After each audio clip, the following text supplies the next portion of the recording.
welcome to Belfast, Wales. Today's guest is Geoff Thompson. Geoff Thompson has been on previously, and again, it's an episode I recommend everyone to watch. It'll give you a good idea of who Geoff is if you're not familiar. So, Geoff, thanks so much for coming back on again. It's my pleasure. We're finally here. Yes. Had a few scheduling issues, but we're here. I always feel as though the universe guides us, so we end up in the right place at the right time. So it's good to see you again. Yeah, no, thank you, Geoff. And I said it's great having you on. So again, just as a kind of update from the previous episode, previously we had you on. We were talking about one of your new books, The Divine CEO, which came out last year.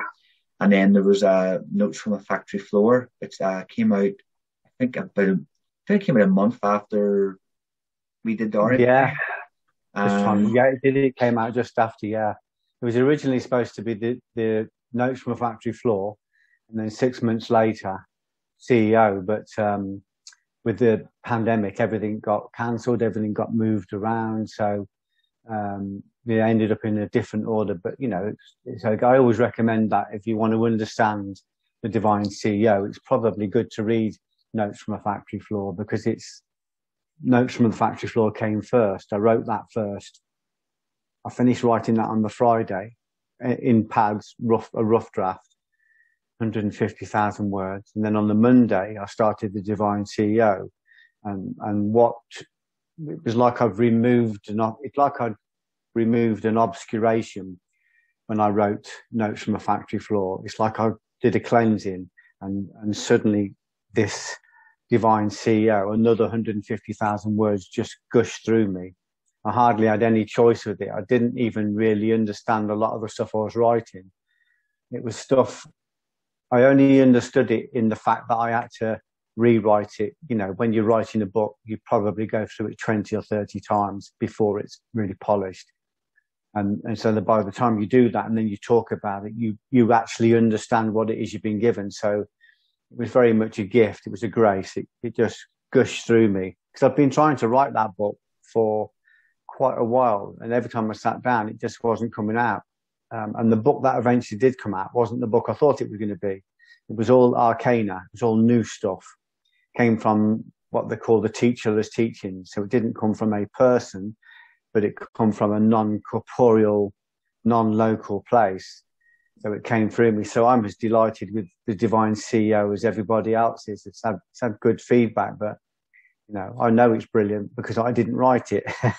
I always say to my wife, I couldn't write that good. So I like it, and obviously it's that's just a seed for excuse me. The Divine CEO is the seed.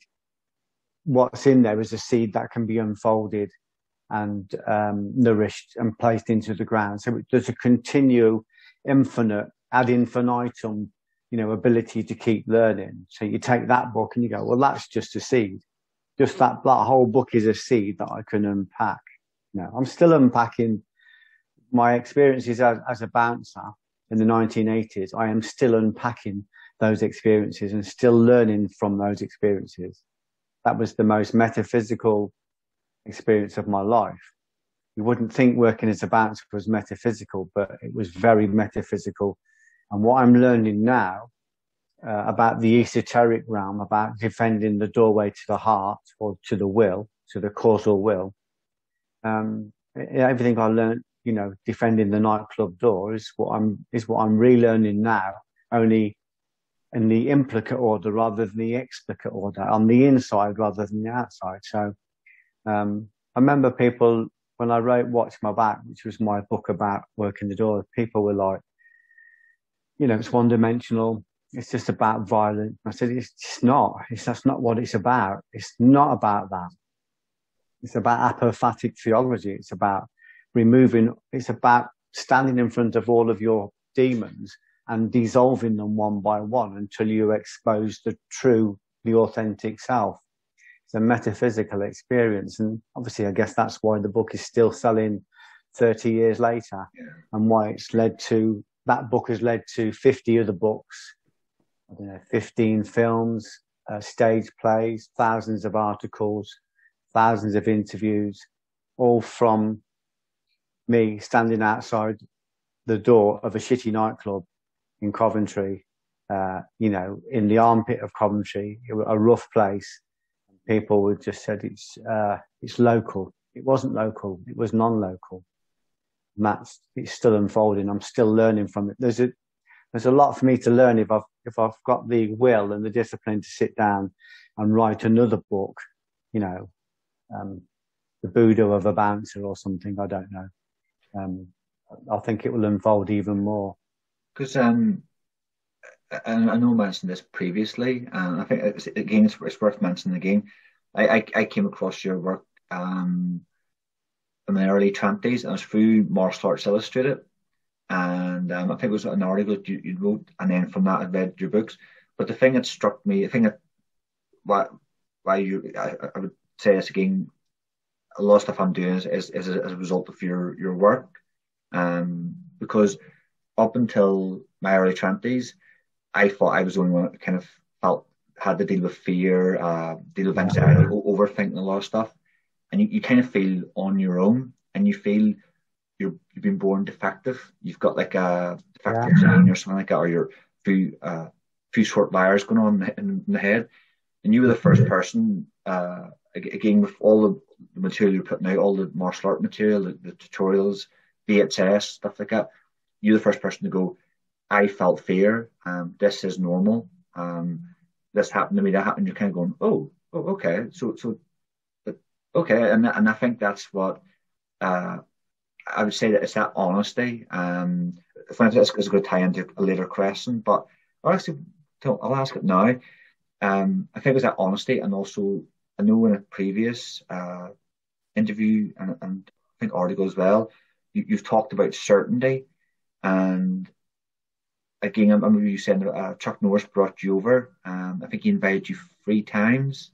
Yeah. And he said that was as a result because you had this certainty about what you were teaching. What if, just for anyone watching, and this I know I sometimes ask very self-evident questions, but I like to kind of think sometimes self-evident question, the answer might seem obvious, but I think it's always important to understand the answer. What is talking with certainty, or what is certainty, and how can we attain that? Well, certainty is a grace. I'll say that to start. So it's something that's infused. We can do everything we can. We can't make the wind blow. We can't command it to blow, but we can put up the sails in anticipation for the gale. So we can't create certainty, but we can. They call it a happy accident. In Islam, they call it yaqeen. It means that the truth is undeniably right in front of you. Certainty is seen to be, or yaqeen is seen to be, an attribute of God. So like a hologram, even if you've got an attribute of God, which is certainty or love, even if you've got an attribute of God, it means you've got all of God. Because if you break a hologram up into tiny pieces, each tiny piece will contain the whole picture. So certainty is an attribute of God. So when you talk with certainty, it's evident. It's evident to whoever listens. And I was talking about martial efficacy, and it spread across the world because the certainty was beautiful. It's not about the violence. It's not about the doors necessarily. It's just about somebody that found truth and said, I'm going to talk about the truth, even though it's not it's an uncommon truth spoken in a common vernacular. So truth is something that if you place yourself into an environment like the doors where you might die, that's a possibility. 4 of my friends were murdered, so it's a strong possibility that could happen. The environment itself has its own egregore, has its own spirit, and it contains all of the knowledge from that world. So when you go into there, I could tell you John Anderson taught me, my mentor, or I could tell you other doormen taught me, but actually the environment taught me. So the environment said, this is Geoff Thompson. This is what he's got. This is what he wants. This is what he's looking for. And it schools you. It shows you the truth.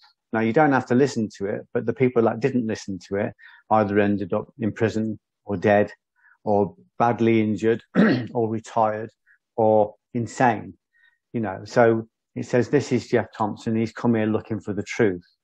I wanted to understand what worked in a real fight because I was frightened of violence. What I was being taught by the gods of martial arts was a lie. I'd say it's a lie. That sounds quite harsh. They thought they were telling me the truth, but they were kidding themselves. What they were teaching was block and counter, trap and counter. They were teaching me defensive techniques when the only thing that worked as a constant in that environment was preemption. It was being able to understand and read situations. It was being able to control the endocrine system, the adrenaline, being able to understand cues towards violence, you know, what people say and what people do and how they gesture before they make a violent act. And it's learning how to deal with that. So you go into an environment and there's no guarantee that you'll find certainty, no guarantee. But when you go into the environment, you have to let go of everything you think you know. We think we know what works. We've got our martial arts, and I was a second dan. So it was saying to me, you need to let go of that. You need to let go of your fear of offending your teachers, your fear of offending your art or your lineage. Let go of all that. You don't need any of that. We're going to put you in an environment. We're going to show you what works, and it won't be what you think works. So you have to be prepared to let go of everything you think you know, and then the environment will teach you. And suddenly one day, boom, it just clicks. You understand it. You've found something that's true, and it's so obvious that you don't even realize you've stumbled on the truth. You go, why wasn't I taught this 20 years ago? Surely everybody knows this. Yeah. So I started to teach this stuff. I remember holding a course, Jonathan, in Coventry, the first course I did, and nearly, I think over 100 people turned up just to do this course, just randomly turned up. And I started teaching, and I think surely everybody knows this because it felt so obvious. But they didn't, and they were so hungry for it. So that rippled out right across the world. So the work ended up in lots of languages. But that truth, Richard Rose, the mystic Richard Rose, would call it a happy accident. He says we can't make it happen. It's a grace, but we can make ourselves accident prone. In other words, we put ourselves into an environment that will give us the truth, that will give us certainty if we stay there for long enough, and if we're humble, and if we let go. It's not like we even earn it. We prepare everything for the truth to come, but we can't guarantee it. And then when you're not looking, just suddenly one day, it just clicked with me one day on the door, boom, everything fell into place. And that certainty, I could take that certainty anywhere in the world and trade it in for cash money. You know, worked anywhere in the world, everywhere I spoke in the world, everywhere I went in the world, whether I was working with the Marines, or whether I was working with like someone from the Green Berets, or whether I was working with the LAPD, I was working with one of their trainers there, whether I was working with Chuck Norris, whether I was talking to kids in prison, you know, whether I was talking to beginners, the truth resonated. They knew it, especially the people who had been there. A lot of them hadn't really been able to articulate it. But my gift, the grace I was given, was that I could see it and I could articulate it. So the truth is just it's no longer a belief, Jonathan. It's not like I believe this. It's a certainty. So when someone says, do you believe in God? No, I don't believe in God. I just know God. That is so close to me that there's not even a communication between us. There is just an entanglement. So certainty is like that. It's that feeling of, if I take a grip on somebody. This is another thing where I found certainty when I was training with Neil Adams. When I first started with training with Neil Adams, who's probably the greatest Occidental judo player of his generation. When I was training with him at the very beginning, I was training at an international class, a private class. He said to me, Geoff, it's all about grip. Whoever controls the grip controls the fight. And I had no idea what it meant. It was Greek to me. I wanted to learn throws. I wanted to drop people on the head. You know, I wanted to learn strangles and arm bars. I wanted to be able to play with people like the cat plays with the mouse. I wanted all the fancy stuff or the magic. Yeah. But I trusted Neil because he's a judo genius, you know. So I bought his book on grip, and I watched everybody else, but meant nothing to me. I got my black belt. I was proficient, but whatever was meant to click hadn't clicked. And then one day I was injured. My elbow was injured and I couldn't train. So I sat out and watched. And I watched Neil grip fighting. They were fighting for a grip with his top student, Simon. Just clicked. I knew what grip was. And you know what? From that time onwards, I could hold my own with anybody in that class, any of them, other than Neil. I never, ever got anywhere near Neil with the grappling. But I remember the first session I went back on, I went on the mat with one of the Olympic players and he couldn't throw me for 10 minutes. And in the end, he walked off with frustration like that, saying to Neil like that. But that was because I understood grip. So when I take a hold on somebody, when I'm talking to you now, I can feel grip. I can feel the certainty of it. I can feel that if I've got it, I can control whatever I've got. I can maneuver whatever I've got. I can take that energy and move it to whatever place I want to move it. There is a certainty, and it's so certain that I don't need to use it. I don't need to talk about it. You know, it's not even something to brag about. It's just something you feel. I have the same with my right hand. Yeah. Exactly the same with my right hand. So when I throw a right cross, there is a certainty. There is a certainty with it. That is a grace. It's the same thing. It's the same attribute. But that came, I remember at one point I was training with boxers. I was training with Thai boxers. I was training, obviously, in karate. I was working in the factory, working at the doors at night. I was training in my dinner hour at work. I was training in the evening. At one point, I would be doing 30 or 40 rounds on the bag, isolating one punch, boom, boom, boom, isolating another punch, boom, boom, boom. And then one day I was doing it. I did this for a long, long time. Nothing changed. Then one day, crack, I felt it. I felt certainty. I said to Sharon, come in here quick, come into the gym. And he said, what? I said, watch this, watch this. I threw the punch. What? I can't, what am I looking at? I said, it's different. He said, I can't see it. I said, yeah, but it's different. I was shocked that she couldn't see it, but it was so different. But the certainty is an entanglement with whatever it is you're looking for certainty in. So, you know, you go, well, once I can learn certainty, once I can master one thing, I can master all things because it's the same template. So you're unlikely to get that certainty as a recreational player. It's most likely going to happen to somebody that is fully immersing themselves into something, but expecting nothing in return. The thing with certainty is it might come in the first 5 minutes, or it might not come at all. It might come next year. It might come in 10 years' time. But when it lands, there is such a joy with it. There is such an expansion with it. And it's an interesting thing as well. When it lands, you got it with your right hand. You no longer want to use it. You got it with the grip. You no longer want to display it. And there's no need to. It's so certain. It doesn't need an expression. It doesn't need to be consummated. In fact, the consummation of it reduces it. You know what I mean? If I act on it, if I throw the punch, it's reduced. So the knowing of it is a direct connection with your source.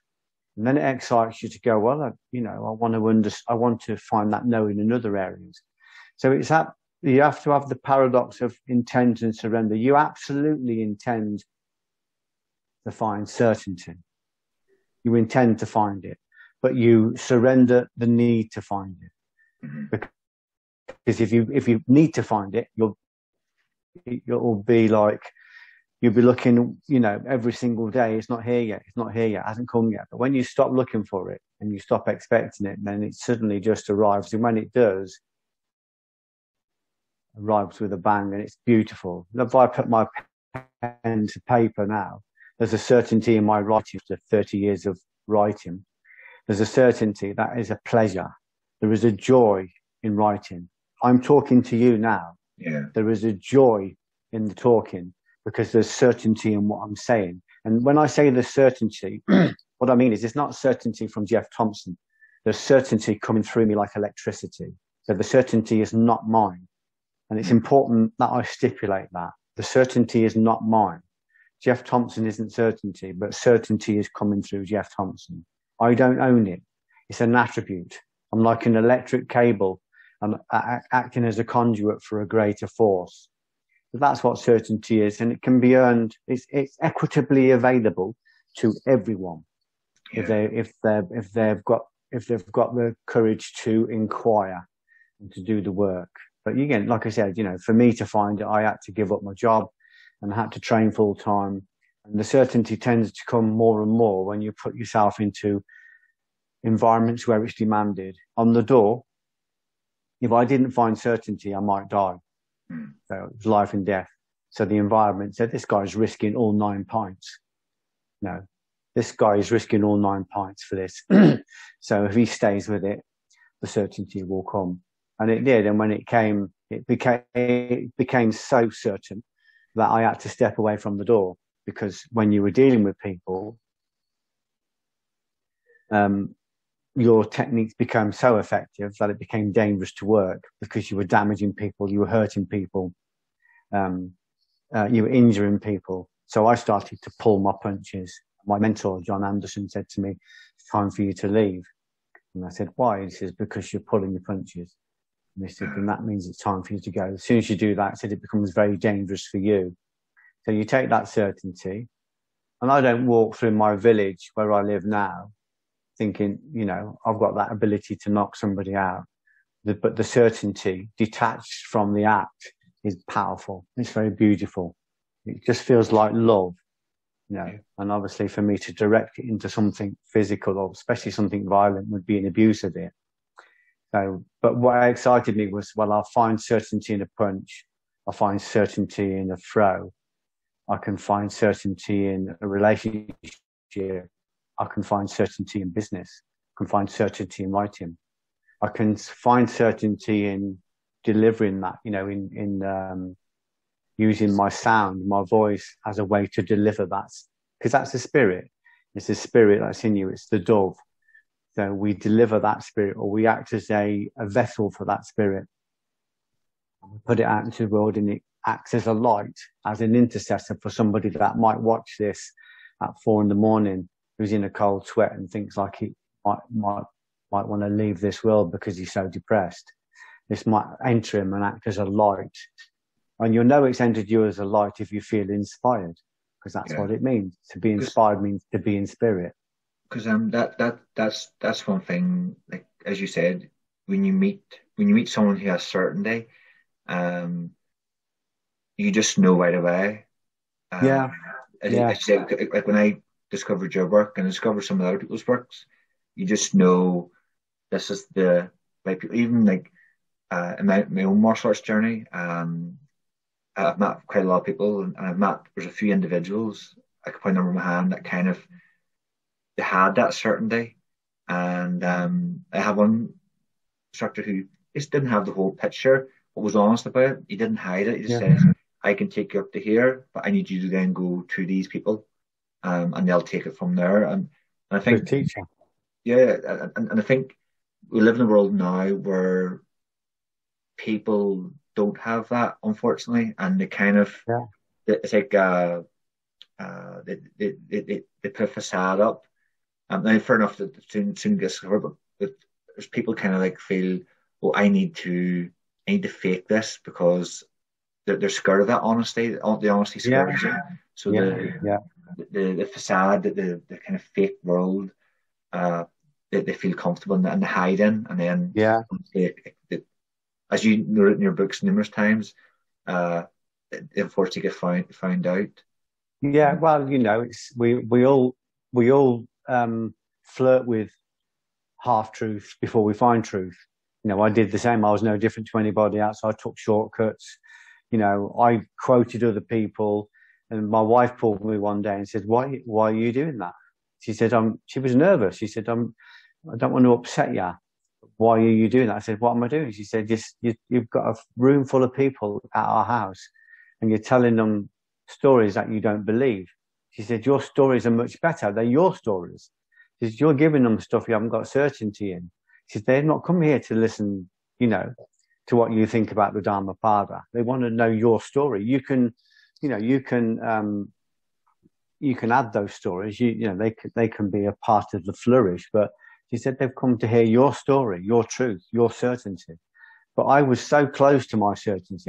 I didn't realize there was anything there. Even John Anderson said to me once when he came and did some teaching for me, this is my mentor on the door. He said, "You're still telling them the stories, Geoff. You need to tell the stories." I said, "John, they must be sick of my stories." I said, "I can't say them again." And he said, "No, you've got to keep telling them the stories. The stories are important." He said, he basically, to paraphrase John, he basically said, the 50th time they hear it, they'll hear something different because they're in a different place and they've expanded. But you shouldn't go into a room saying, "I can't tell this story because I've told it before." You tell the story and you learn something new in the telling, and they hear something new in the telling. But in a way, the story doesn't really matter. It's the certainty. The certainty is spirit, Jonathan. So it's like Christ, like the Christ energy. So it's a rush of energy that is transported along with the words. So the words just carry it. I remember walking with a lad once, and he was very astute, a lad called Johnny Berber. And he said to me, "Geoff, I don't care what you say. I just want to listen to you." Love that. He said, "It's not what you say." He said, "It's the sound. It's the certainty." And he got that. It wasn't, here's a letter, here's a story, or here's like a parable or a simile. It's the certainty that you deliver it with, and the certainty is not you. And this is important to say. It's not about me being falsely humble. It's saying that the certainty is not me, but the certainty comes through me, and it hitches a ride on my stories, and it picks up on my flavors. But what you find beautiful is not me, but it comes through me, and I feel graced and gifted by that. But in order for me to receive more, I have to be able to acknowledge that I'm just a postman. The postman doesn't take credit for the letters in his bag, does he? You know what I mean? He doesn't go, "Here's another letter for you, 50 quid in there. Thank you very much. No, you're welcome. High five." He doesn't do that. Yeah. He just goes, "Listen, I'm just delivering the post." Yeah. I'm a humble postman. So I'm a servant, same as everybody else. And if I didn't believe that, I'd be in the shit. I've got to believe that. And I do believe it, because I do write things and I do deliver things, and I've got no idea where they come from. Well, obviously I do know where they come from, but I know they're not mine. I remember talking to a theatre director once, and he was asking about my play, Fragile. And I said, "Oh, it's a beautiful, beautiful play. Really beautiful." And she just started smiling, and she says, "Oh, it's beautiful, is it? Your play, the play that you wrote, is beautiful." And I said, "Oh, you misunderstand me." I said, "I have nothing to do with that play." I said, "I sat down, and that play came through me as fast as I could write. It came through me in 2 sessions. It took 40 years to sit down, but it took me 2 sessions to write that." I said, "It came through me, and it shaped itself. It did it all." I said, "All I had to do was sit down." I said, "I take no responsibility for it at all, other than the fact that I delivered it."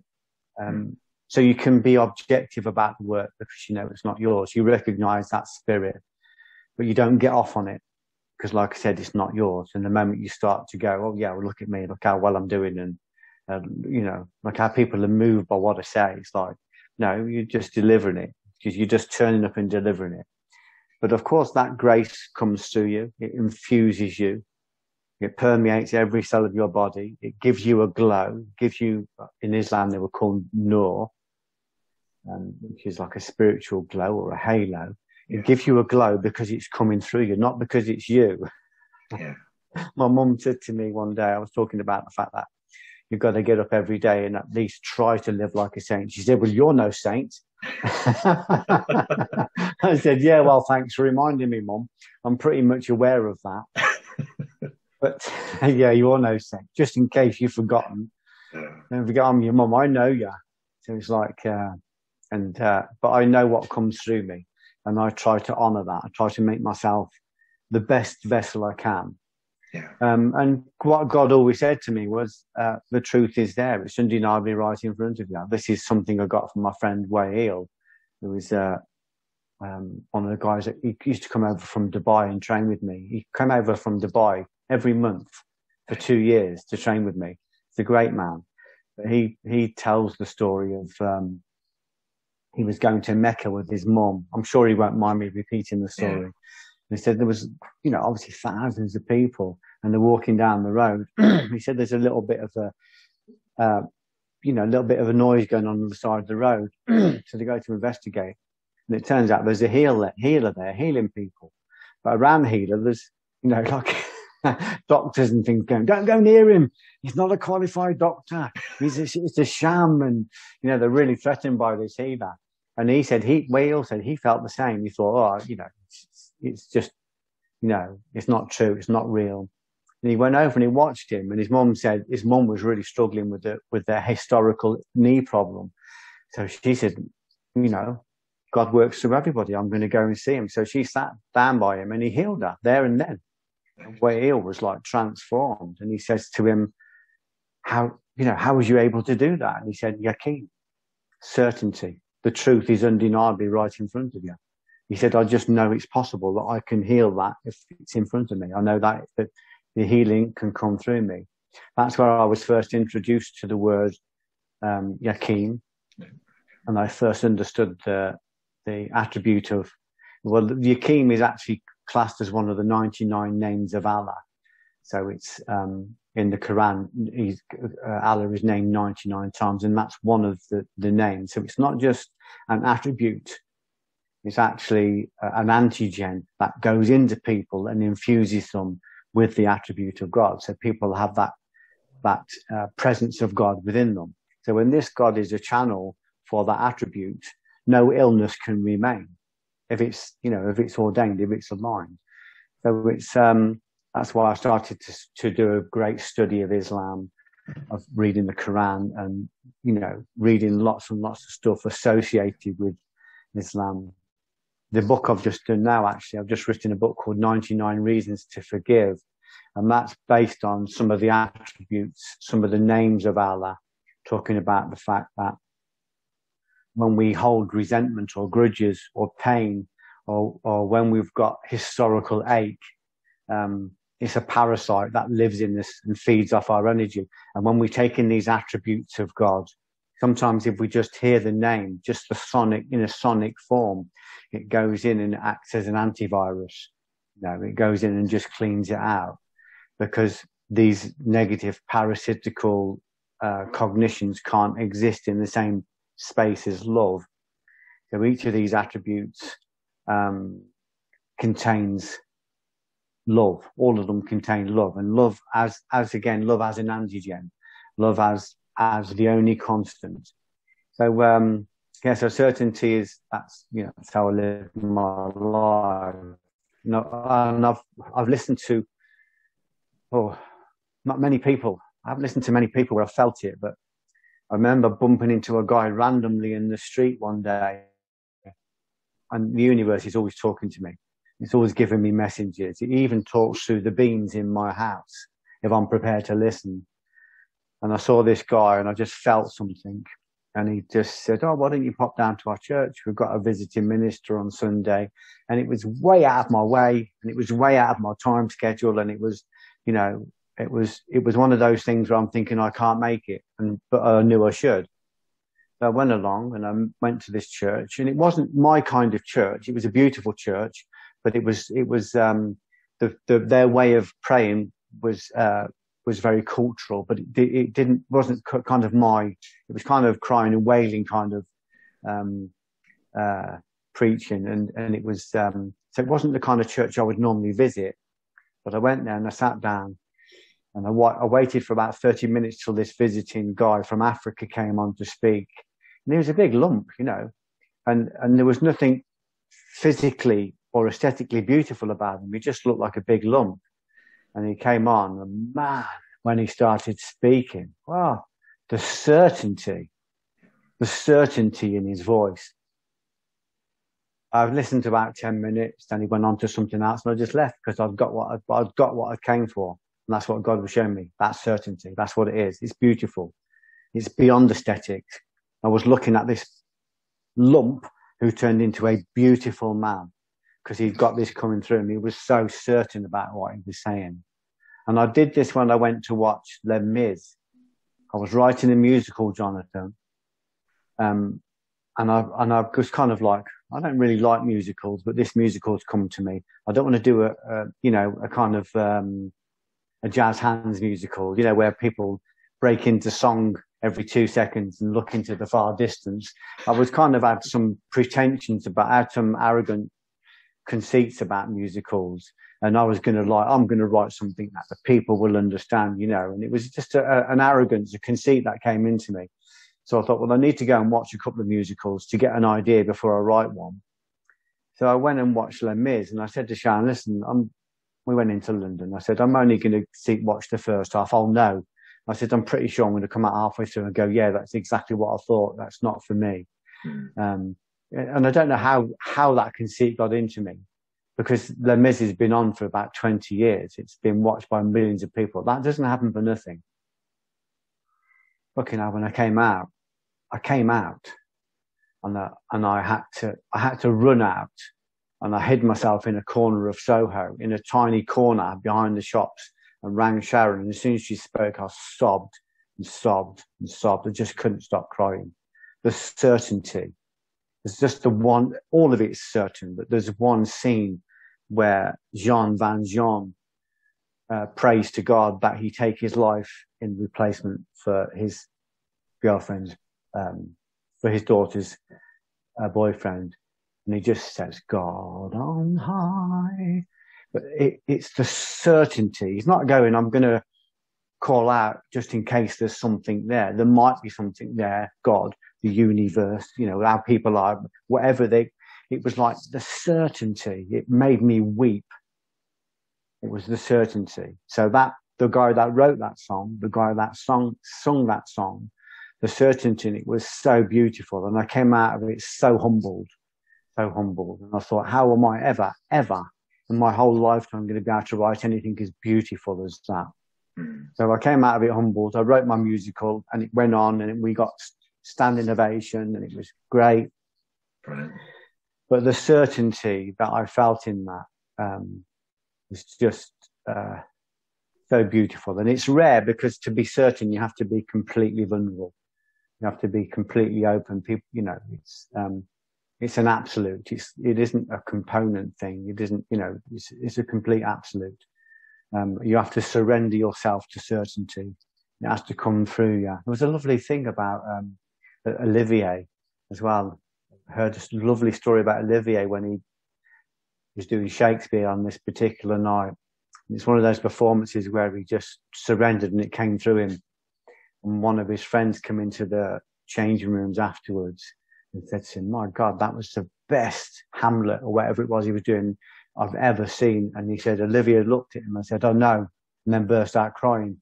He said, I know, but I don't know how I did it, and I don't know how to do it again, because he knew something else had come through him. But that's I'm a long-winded way of saying that's what certainty is.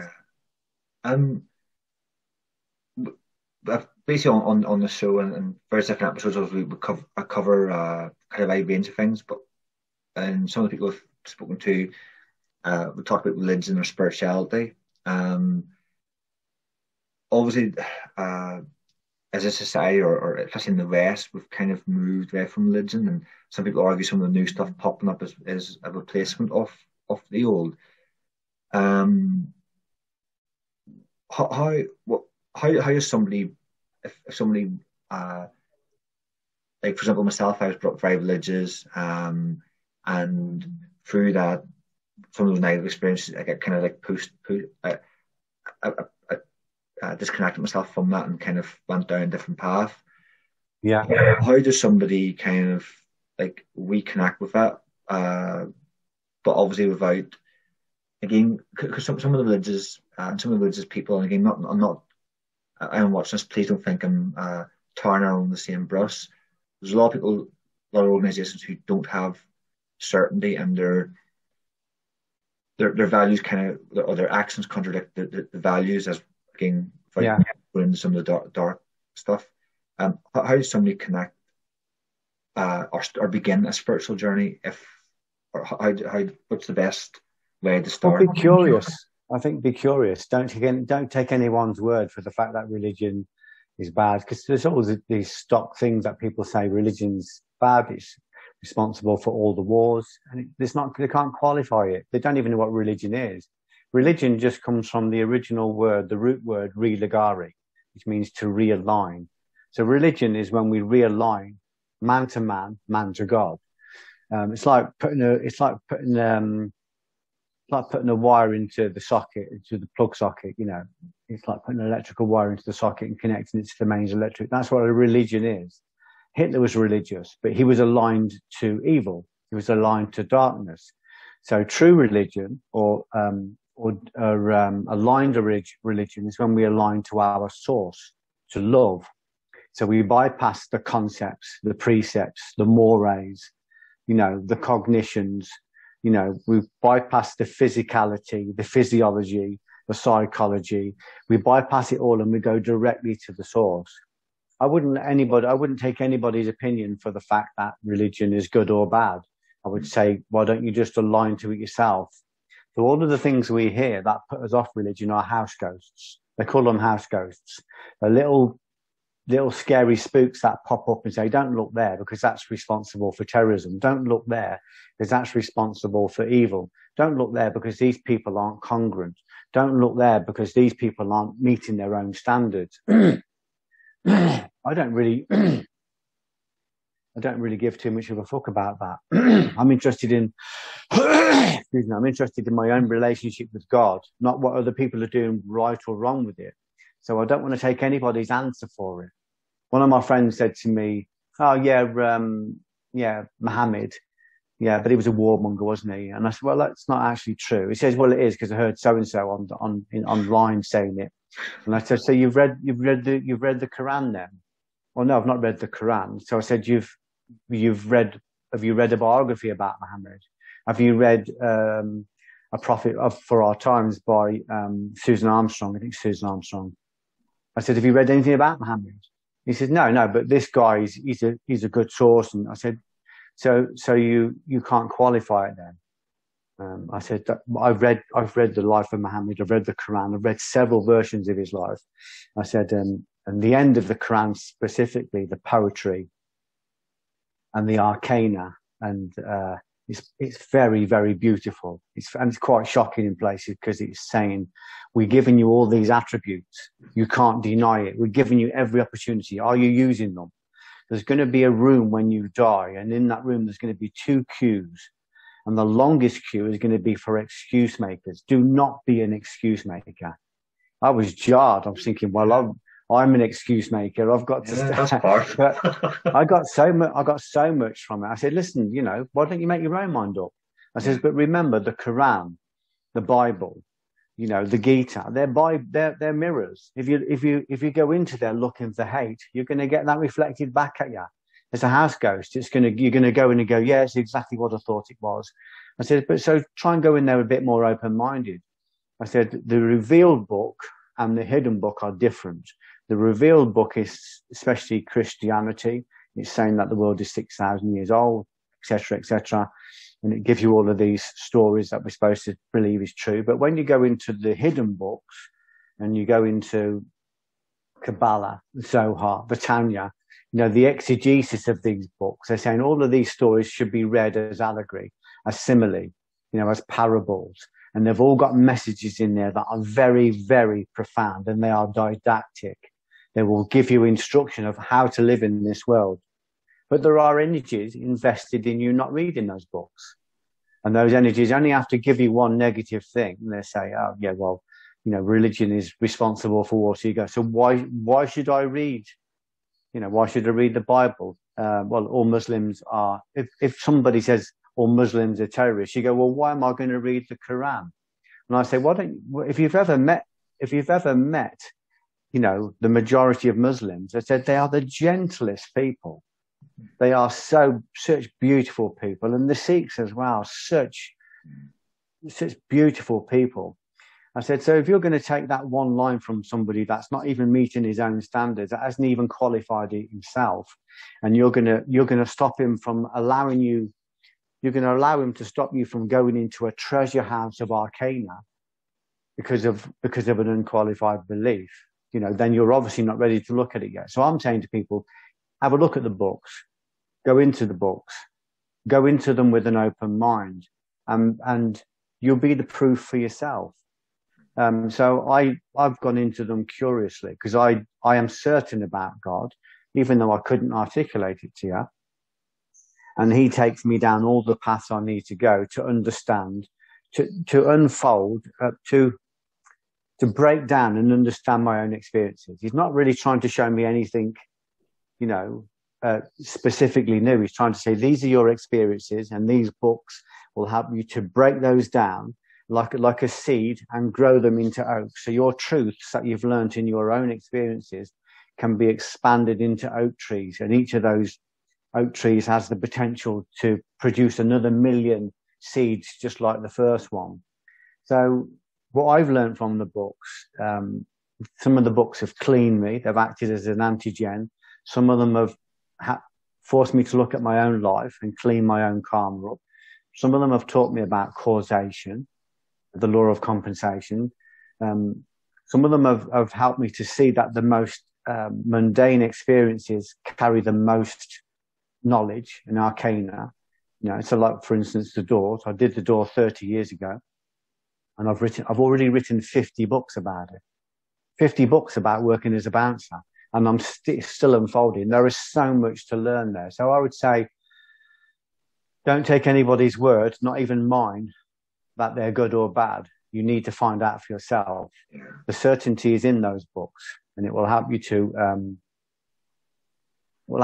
unfold infinitely if you're prepared to do the work. If you're prepared to sit down, there is more teaching out there than you can shake a stick at. The moment you sit down and start with honest and courageous curiosity and inquiry, you will attract incorporeal teachers, corporeal and incorporeal teachers that will go, oh, here's Jonathan Watson, or here's Geoff Thompson. He's curious.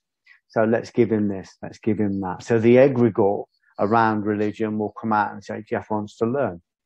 Yeah. This is what's blocking him. This is what we can do to free him. This is the rate he can work at. This is what he's excited about. This is what he's frightened about. So your learning and your ability to expand, your ability to know is infinite. Our ability to expand consciousness is infinite. And to expand consciousness, I just mean that we're just putting another light on in another room. So we're just able to see it's already there. We're just able to see it more clearly by expanding awareness. So I would say to people, not why they should, but why aren't you? Why aren't you racing to these books? Most of them are free, and they're so full of amazing teachers. When I was writing this book on forgiveness, I listened to over 100 hours of lecture from a Jewish rabbi, about repentance. It was thrilling. The knowledge that these people have got, that they've unfolded and that they're sharing. It's so powerful. So I'll just say, be excited. No door should remain closed to you. Be excited about what's out there. Just because, I remember my friend saying to me, he had an epiphany and he saw Jesus, and he said, I went to see my local priest. This is in Ireland, so forgive the language, but I want to try and get it verbatim. And he said to the priest, he said, I've had this experience. And he said, I saw Jesus. He said, but I can't. He said, I'm struggling because of what's going on in Rome and because of the political religion. And the priest said to him, well, he said, I don't give too much of a fuck about Rome. This is his exact words. And he said, Rome doesn't give too much of a fuck about me. He said, I just concentrate on my relationship with God. I love that. The simplicity of it. Don't get caught up in that. Yeah. Don't get caught up in all that. We don't need to. And it's a distraction. Just concentrate on your relationship with your own source. If the word God or religion offends you, I'm already your teacher. You're welcome. You can send the money through Jonathan.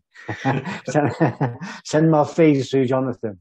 If the word offends you, if the word draws anything out, then that's already a portal of inquiry. Because why can a sound or a word or a name trigger anger or resentment or judgment, especially when we know it's not qualified? Yeah. Because, if religion is responsible for all the wars, what about before religion? What about before Christianity? It's only 2,000 years old. People were killing each other to death bloody thousands of years before that, when religion hadn't even been invented. He said, you know, people and wrong conceptions are responsible for war and for killing. So I would say find it for yourself, and you'll be thrilled at what's there. Like I said, there will be house ghosts. There'll be things that will try and scare you off. You know, there's always thorns and fire around the kingdom. You know, you're not going to get in unless you're really, really want to know. You've got to be certain you want to know. Yeah. Once you're certain you want to know, then it will be revealed to you. You'll get as much as you're prepared to make room for. You can have as much as you want. You just have to get rid of the old beliefs, the old conceptions, the old judgments. But, so you could look at something like the Bhagavad-Gita, which is, I think it's about 15,000 verses. It's not a big book, but it's quite big, but there's a lot of explanation in there. But the book itself isn't that big. And this is the book that Gandhi carried with him everywhere. This is the book that took Gandhi from being an ineffectual, frightened, sex-addicted, failed lawyer to one of the most powerful influencers in the history of our species. Yeah. One of the most powerful influences. He brought the British Empire to its knees without violence, just with love, just with passive resistance. So the Gita is a very powerful book. The Gita is about our battle with perception. It's written in an allegory. It's about the battle of Guru, etc. And it's the fruit of the Vedas. The Vedas are something like 500,000 verses. This is just like the fruit of all of those verses. So the Bhagavad Gita, as it is the one I'd recommend. It's a great book about man's battle with perception, man's battle to win back his own kingdom, man's battle to win back his own conscious will. So you could start with that. You could look at the Pentateuch, which is, you know, the Old Testament, the first 5 books of the Old Testament, 5 books of Moses. The Old Testament is much bigger than that, but the first 5 books are what started it. And perhaps have a look at Revelations. It's worth reading Revelations just for the language, the words, the use of words, use of allegory. And remember as well, if you can, if you are inquiring, you don't have to understand everything you're reading. If it's a divine book, if it's a holy book, your soul will read it like a barcode. You don't have to physically understand it. It's a discipline to be able to sit down, and it's a decimation to the ego to be able to sit down and read something that the ego is going, I don't understand this, put it down. This is making no sense to me. This is nonsense. It will try everything to stop you picking it up. So I would say just start with those books. Look at the Gita. Look at the Dhammapada is a beautiful book to read as well. The Dhammapada is, I guess it's considered to be the Buddhist Bible, but it's a simple read. It's a nice entry level to much deeper esoterica if people are interested. Yeah. And once you start one book, it'll lead you on to other things. Yeah. No, because I think that's the thing that in today's world that I think is lost. And this is an old saying. It's like throwing the baby out with the bathwater. Yeah. We're doing that in the West. We seem to be doing that quite a lot. We're throwing a lot of stuff out. A lot of babies out with the bathwater. Almost That's like very true. So it's just, there's so much stuff available, but if we don't challenge the beliefs that we've got, if we don't challenge what people are telling us, because obviously most people are listening to subjective bad news, they're taking 20 murder stories in before breakfast on the morning news. The news is very subjective. The newspapers are very subjective, and it's all based on anger, fear, hate. So if you're going to be taking that in every single day, and then they're going to go, on, by the way, religion's responsible for all this, of course people are going to go, so why should I read religion? I would say, don't take that shit in every single day. It's not good for you. Your reality is going to be determined by the small amount of information your mind's taking in every day. Your world is constructed by that information. If your information that you're receiving every single day is all doom and gloom, And of course, you're going to project that out into the world. You know, our free will is lost to our karma. If our actions, you know, if our actions that we're going to take in lots of negative news, that's the script we write today that we've got to act out tomorrow. So our free will is stolen by our own karma. So we can change our karma. We can get our free will back by writing the story differently, by taking in more objective information, and not being led by Geoff Thompson or by Jonathan Watson necessarily, but being led by your own inner tutor, by your own curiosity, by your own wisdom, by your own inquiry. Because there's a teacher inside you. They call it the inner tutor or the intuition that will say, have a look at this, have a look at that. Of course, we don't hear him if we've got big, loud news stories shouting in our head, you know, the sky's falling in, you know, the chicken licking newsreader saying the sky's falling in the sky's falling in quickly. It's falling in now. Be afraid. Be very afraid. What does fear do? It limits our options. It makes us close down. It makes us think, I don't even want to step outside the front door in case I'm killed instantly by a virus or killed instantly by a terrorist, or I daren't even go to the shop in case some random boot bomber blows me up. So that what fear does is it places a few very dark rules over us, and we have to live by them. So we have to recognize that our reality is built by what information we're taking in. So we need to be a bit more fussy about what information we're taking in. Because I seen an article yesterday, and I actually it was really weird when I was reading it, and I kind of I stepped back, and just thought, look at this. Not that I'm a writer, but I looked at the structure of the article. It was a major news network that put this up. And I noticed that the words that were written to elicit fear or push your fear buttons, they were in bold. They're emboldened. Yeah. And then, so it was all like, the first paragraph was kind of like stoking the fear, like, come on, feel the fear. Yeah. And then when you went down a bit, it was almost like in plain text, not highlighted or in bold. Yeah. It was almost like kind of like their way of covering their backs, of saying, oh, we're not fearmongers, look, we put this bit in. But the way it was designed was to kind of make you scared. And then, as you were saying, especially in the self-defense, if you're scared, you can't remember all these techniques you've learned in martial arts. So when you read the bit that's supposed to calm you or counterbalance it, you don't take that in, because you're like, what's going to happen now? Is this going to happen? Is that going to happen? It's amazing just to kind of look at it in that way. As you start waking up, you start to notice that. So you just switch the news off, and you don't pick up the newspapers, and you start finding your information from somewhere else. And it's not like you start to find the information from somebody else who's advising you to do it. You start to find information that's directed to you in a bespoke manner by your own intuition, because your own intuition will know your dharma. It knows the law, and it knows dharma, your dharma within that. And it will start to direct you on your own individual path by taking you to a certain book, to a certain, to a certain film, to a certain scripture, or to a certain podcast. And then it will give you just about as much as you're prepared to make room for. You know, as we make ourselves more open to instruction, you know, like if we take the first instruction and act on it, the second instruction will be waiting for us at the very end of the action of the first instruction. If we don't act on the first instruction, we can wait all day long. We can wait for a whole life. The second instruction won't come. So the first instruction has to be acted upon. And the quicker you act on the first instruction, the quicker the second instruction will come.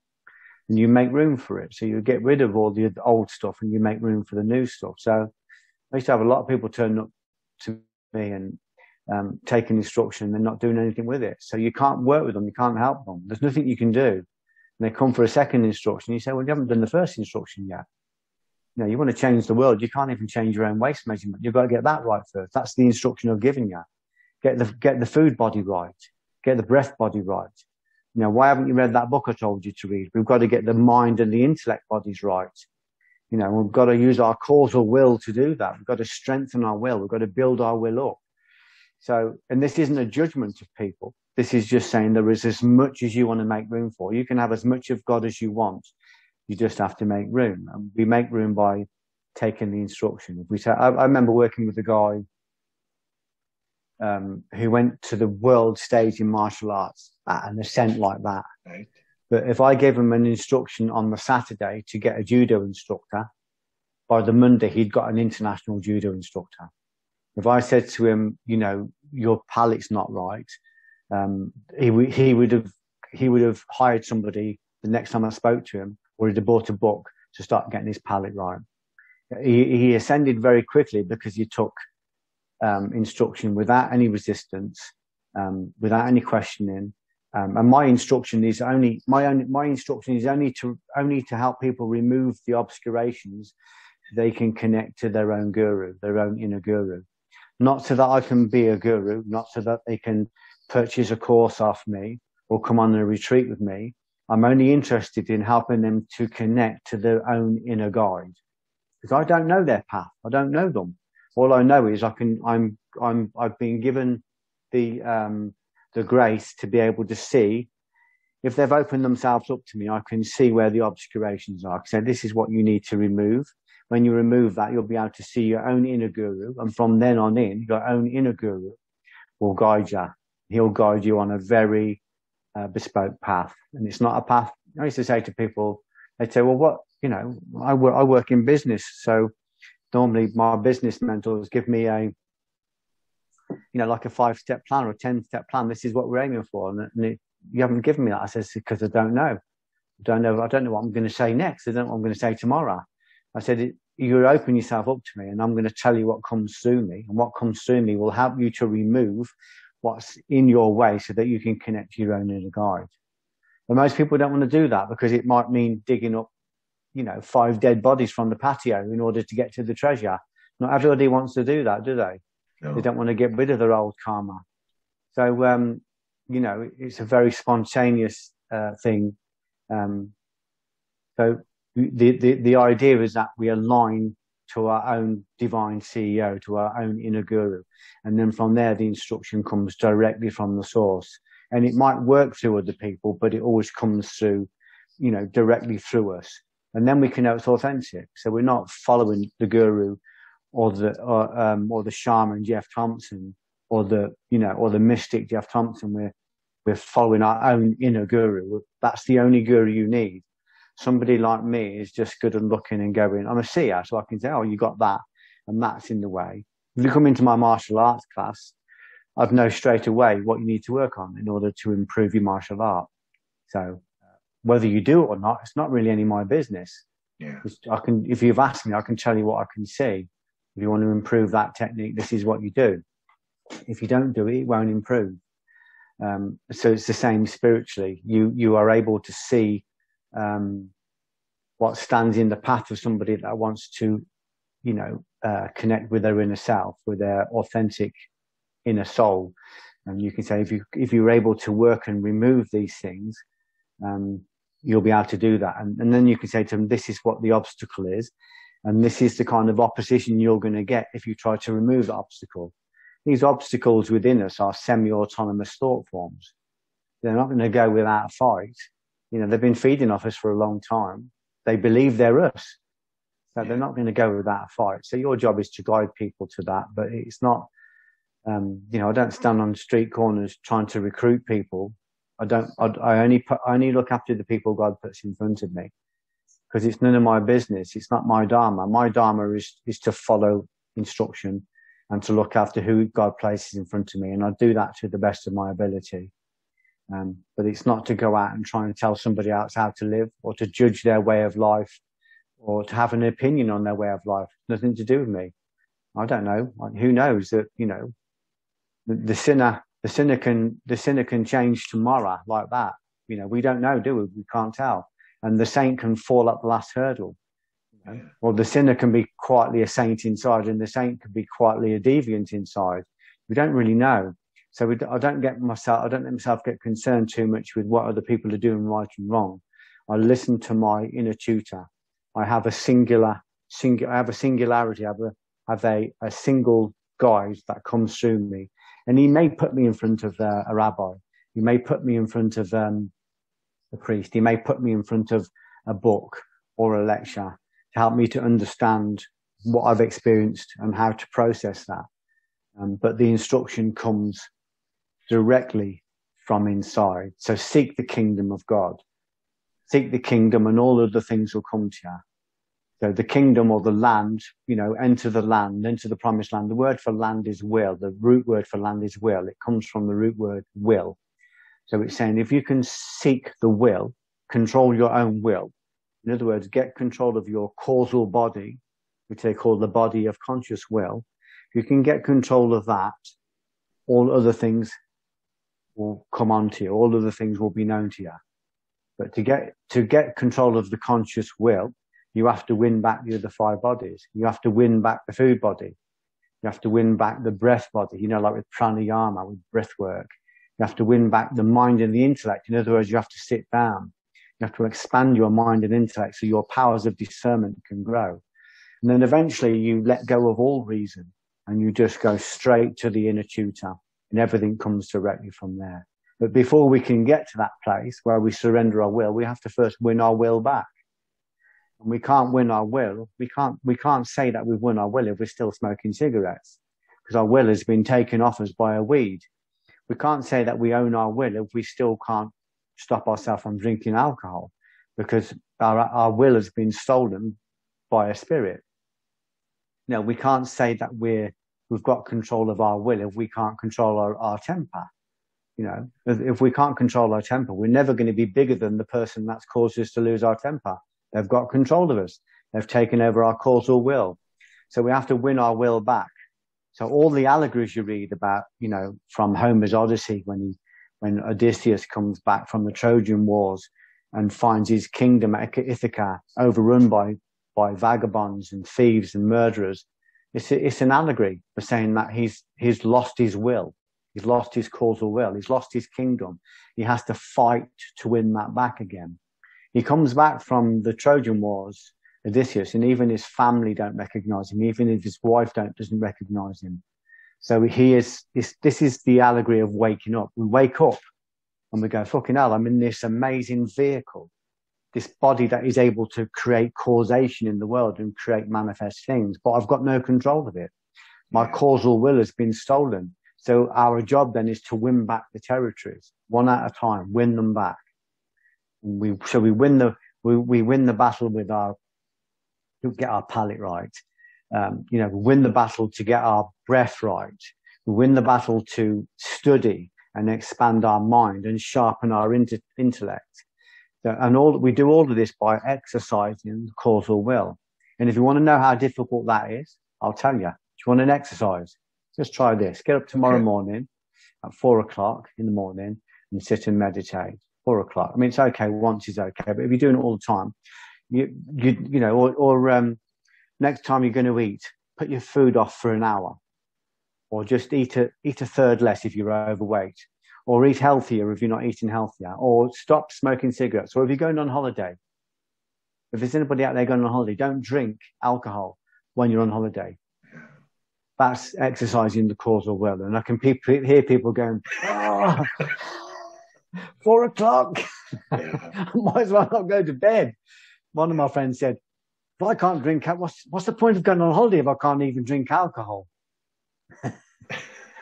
I said to him, I was trying to explain to him how we exercise our causal will by controlling all of those elements. And he said, you don't understand, Geoff. You don't understand. He said, I can go in my fridge. This is an old friend of mine, a dear friend. And I hope he doesn't mind me sharing the story. But he said, I can go in my fridge and I can take the wine out and I can pour myself 2 glasses and put it back, half a bowl. I won't touch it. He said, I've got control of the alcohol. Don't you worry about that. I said to him, you're going on holiday on Saturday, aren't you? He said, yeah. And I said, so don't drink for 2 weeks. What? He goes, oh, yeah. And he went mad. He goes, all right. He said, all right. He said, I'll go on holiday. He said, I know I'm going to murder myself for 2 weeks. I know I'm going to fucking kill myself on the alcohol for 2 weeks. I know I'm going to slaughter myself. I know it's going to half kill me, but that's my choice. That's my choice. And it was like, you know what I mean? It's like the ego will let you think you've got control of something. Yeah. But just this one thing.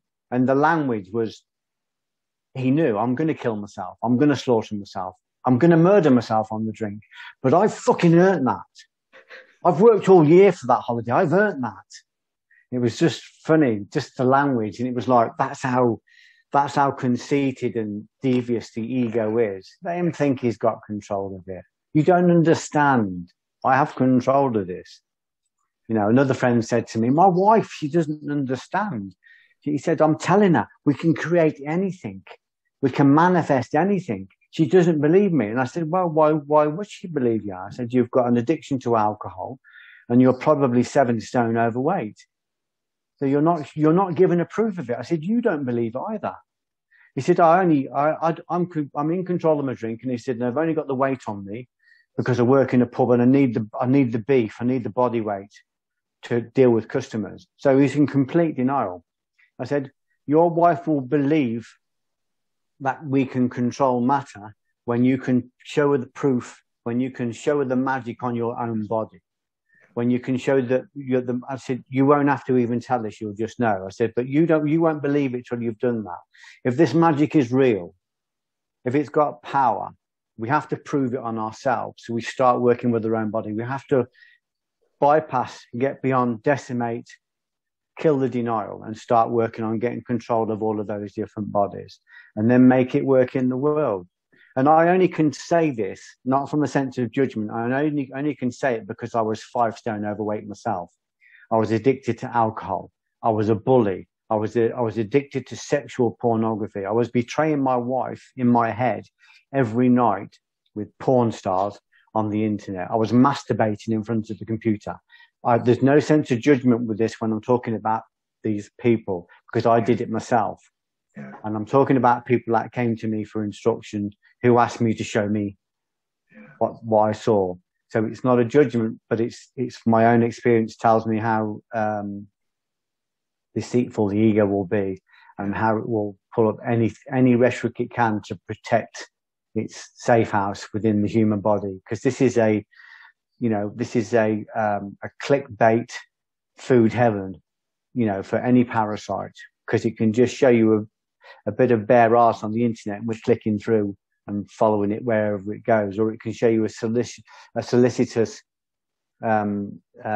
headline and when we click it through, or so these energies are feeding off our attention all the time, so we need to understand it.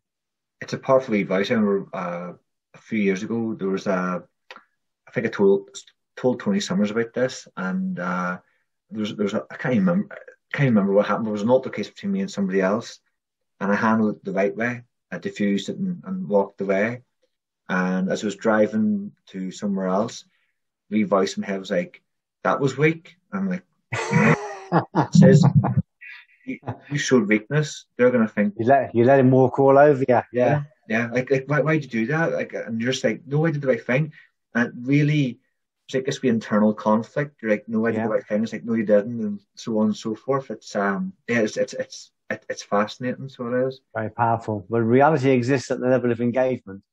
So we have to recognize that not everything we engage or identify with is good. So we have to put a bouncer at our mind door and be very discerning about what we engage, what we don't engage. So reality exists at the level of engagement. Buddhism, they call this ascendant rising or dependent rising, either. And it basically says, if there is this, there is that. If there is not this, there is not that. It's basically saying, if we engage this, it will come with all the consequences of what that is, and we give it life. If we don't engage it, it doesn't exist. So if I engage, if I say, well, I want to make £1 million, I can engage that as a concept, as an idea, and I can go out to try and do that, but that will come with its own shadow. It will come with grasping, it will come with clinging, it will come with fear, and it will come with suffering, because the consequence of me engaging that will create all of the stuff that comes with it. And that's okay if you want that, but it's just kind of saying that if we have the ability to watch the floating thought forms around us and choose what we let in and choose what we don't let in, then we're at the helm of causation. We've got our conscious will back. We decide what has reality and what doesn't have reality. So our reality is always going to be created and impeded and controlled by our karma. But the thing is, we're the dramatist. We're the person at the pen. What we do today is what we're going to experience tomorrow. What we did yesterday is what we're experiencing today. So we can change that. We can change what we do today. We can change what we engage today, so that what we have tomorrow is different. So we're starting to, first of all, understanding Dharma, understand the law of the world we're in, and then understand our place within that Dharma. I mean, that's a level of inquiry. But to come back to your earlier question, that's why I think if people really want to know and they want to experience certainty, that's why they should look at the great books of learning, like the Bibles, like the books of philosophy, like the mythology. It's all there. It's all the same thing. There's a great film out at the moment, if anyone gets a chance to go and see it, that touches on these aspects. It's like a very, very grown-up version of Star Wars. And it's called Dune, D-U-N-E, Dune. And the books are amazing. The books go into the exegesis of religion, goes into the exegesis of what it means, of what karma means, of what justice means. There's some amazing stuff in there. Yeah. If you get a chance to go and have a look at it, it's about 2.5 hours long, but it's a good investment. Yeah, no, definitely. I'll definitely check it, because I have a friend mentioned recently about going to see that. So, yeah, no, I'll definitely check it out. I know we're near the end of our time, Geoff. One last question. And I normally ask my guests this when I interviewed you previously. This hadn't came into my head. It was for a guy who watched one of his seminars, and he asked this, and it kind of stuck with me. I thought that's a good question to ask guests. What would be your mission statement? I know obviously you've obviously went in depth into your philosophy and stuff like that. But if you were to summarize it, what would be your mission statement? My mission statement would just be to serve, but not to serve people, to serve God. And when I serve God through people. So I don't mean that it doesn't involve people, because it's all involves people. But my command isn't, my service isn't about looking out there and going, who needs to be served? My message to God every day is how may I serve you? I am certain that he knows the right path and my Dharma in this planet and in this universe. So I just say every single day, how may I serve you? I went through a phase of absolutely knowing that anything was possible, but it created a dissonance because I didn't know what to do, because there were so many things to go at, and I just didn't know what I was doing. And it frightened me a little bit, because I just kept thinking, if everything's possible, what does it all mean? So I went back into my prayers and my meditation and said, look, I don't know what the fuck I'm doing. I really don't know what I'm doing. I said, but you do. I said, please, how may I serve you? If I'm serving you, then I know I'm serving everybody else, including me. So please show me how to serve you. There's a great book, if people have a chance to get it, called The Critical Path by Buckminster Fuller. The Critical Path. Buckminster Fuller was a man who had really achieved nothing till the age of 40. This is his own words. His daughter died of a tragic illness, and he blamed himself. It wasn't his fault, but he blamed himself, and he had a breakdown. And he said, and after this breakdown, he looked back at his life and realized he'd achieved nothing. He said, the only times I was successful, disproportionately or exponentially successful, was when I did things from a place of love, when I did things to serve other people with no thought of profit. So he said he decided at the age of 40 that he wasn't going to do anything for money. He was just going to do things that served millions of people, to quote him. And he also recognized that the power of sound, power of words. So he said, I didn't speak for a year. He said, I didn't speak until I understood what the F I was talking about. So this is a guy that became one of the greatest inventors of his generation, Mr. Fuller. He was wined and dined by kings and queens. He sat with all the main gurus. He was a great thinker, but because he clicked onto this secret to the tree of life. Receive only in order to share. That's a state. It's a state of mind. It's something we have to build ourselves to. We can't just write it down as a mission statement, and we can't just put it at the end of all our stationery. We have to know it. We have to be certain of it. It's a grace. Once we've got it, we receive only in order to share. That's the secret to perpetual motion. It's the secret to abundance. And there's a chapter in his book called there's a chapter called, I think it's called The Guinea Pig Self. I think it's my friend John Will, who's a great, brilliant Brazilian jiu-jitsu player in Australia, who introduced me to Buckminster Fulham. I read a lot of his stuff, but there's a chapter called The Guinea Pig Self where he talks about, I'm experimenting on myself. I'm trying these things out. I'm going to be the proof of whether they work or not. And he ended up being this prolific, amazing man. So the Critical Path by Buckminster Fuller is really worth looking at, and that will lead you on to other things. So my mission statement is, how may I serve you? Do I serve God? And then that puts me in front of the people that God wants me to serve. Yeah, no, excellent. Geoff, again, thank you for coming on today. And I say it's always great having you on. And it's actually, I feel privileged as someone who've I've read a lot about, read your books. I'm actually able to sit down, have a conversation, and share this with everybody else. When does the new book come out? I think, was it 99 Lessons of Forgiveness? Did I remember that right? Yeah, 99 Reasons to Forgive is coming out. It'll be later next year now. We've just finished it. I'm working with a company called John Hunt Publishing. Zero Books is part of that company. They did The Divine CEO. Yeah. So the books I've got out at the moment are Notes from a Factory Floor, The Divine CEO, and then the 99 Reasons to Forgive is coming out later next year. Excellent. Maybe I'll come on next year, Jonathan, when that book's ready. Come on and we'll have a chat about that. Yeah, no, I was gonna actually ask that, so I forget the thank you.